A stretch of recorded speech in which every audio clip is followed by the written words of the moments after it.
Hello mga kapantin! Welcome back sa aming channel. So for today's video ay i-share ko sa inyo itong moment namin every time na kami ay pumupunta ng church. So every time nga mga kapantin na kami ay dumarating sa church, itong si Elisha, pagbaba mo pa lang sa kanya, takbo na talaga yun mga kapantin ng takbo. As in, ang ginagawa ko na nga lang mga kapantin is hinahayaan ko na lang siya na maglaro kasi hindi pa naman nagsisimula. Yun nga lang, kapag nag-start na din ang preaching, ginagawa ko talaga yung best ko na makontrol yung pagtakbo niya kasi nga mga kapantin, nakaka-disturb din and at the same time, nadidistract din talaga. Lalo na sa nagpipreach. Pero sinasabihan naman ako ni Mami Pastora na hayaan ko lang daw si Elisha kasi pero bata. Syempre, kailangan pa rin talagang kontrolin. Alam ko ramdam to ng mga mamis, lalo na kung yung may mga anak na 1 to 2 years old.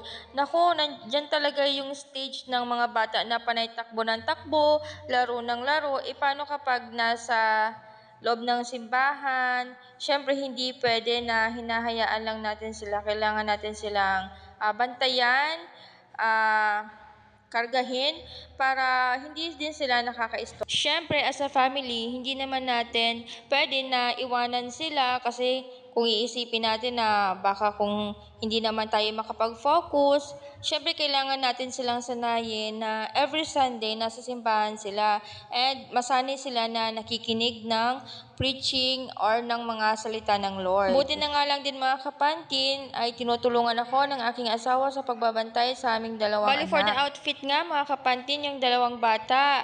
So, sakto naman mga kapantin na umuulan ng mga panahon na yan. Pero kalauna, dahil nga panay ng takbo mga kapantin, is pinalitan ko lang din yung damit nila. Kasi every time na lumalabas kami, meron talaga akong mga baong damit. At saka sakto naman yung jacket nila mga kapantin kasi gabi na din po kami nakakauwi. So, yun lang naman po mga kapantin sa lahat ng parents dyan na meron kayong mga anak na 1 to 2 years old. Wag po natin silang sanayin na hindi sinasama sa simbahan. Para naman po mga kapantin, habang bata sila, ay nasasanay na po sila sa simbahan. Yun lang mga kapantin. Bye!